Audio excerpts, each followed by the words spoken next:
We're now going to look at, in this section we want to look at how we manage the particular classifications of shock.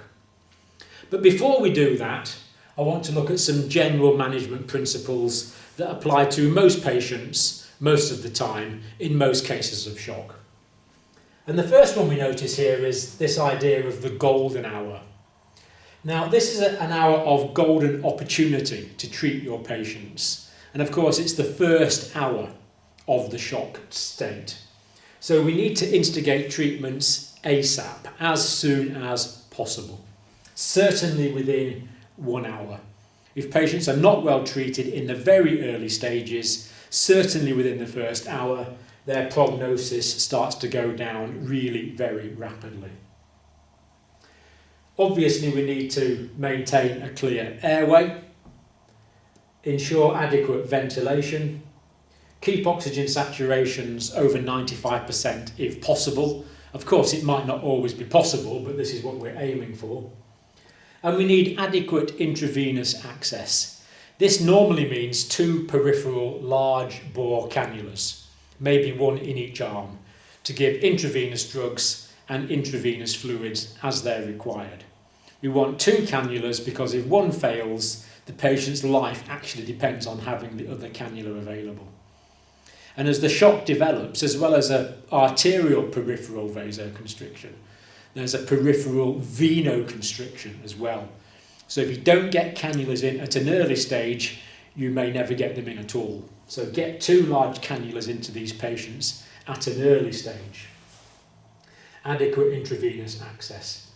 Continuous cardiac monitoring will tell us what the heart rhythm is doing in case the patient goes into any dysrhythmias, any abnormal heart rhythms.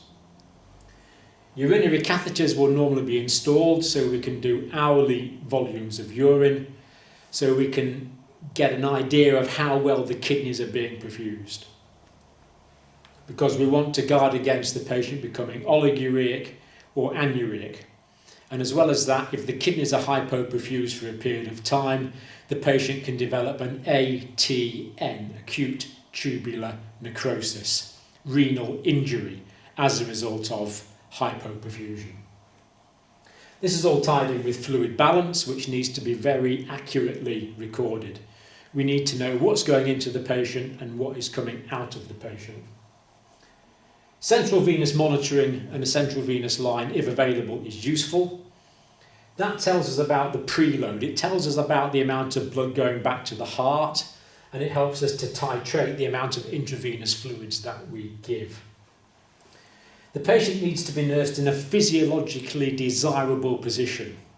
Normally this will be fairly flat so that the blood is not going uphill to the brain, so that the brain is being well perfused, depending on the respiratory status. So you need to use your common sense a bit, but probably the patient's going to be nursed in a reasonably flat position. We need to maintain optimum temperature. We don't want these patients to become hypothermic, especially if the patient is bleeding, because a hypothermic patient, the blood will not clot properly. We need to maintain an adequate normal body temperature. Blood gases can be useful. They will tell us if there's a low PO2, a low partial pressure of oxygen. Very important to know if the patient is becoming hypoxemic. And tied in with blood gases, we can test acid-base balance. And what we're looking for here is the development of an acidosis. The acidosis can tell us about the progression of the shock. So if the acidosis is getting worse, more tissues are being hypoperfused. So keeping an eye on blood pH, on the degree of lactic acidosis, can tell us about the evolution of the condition.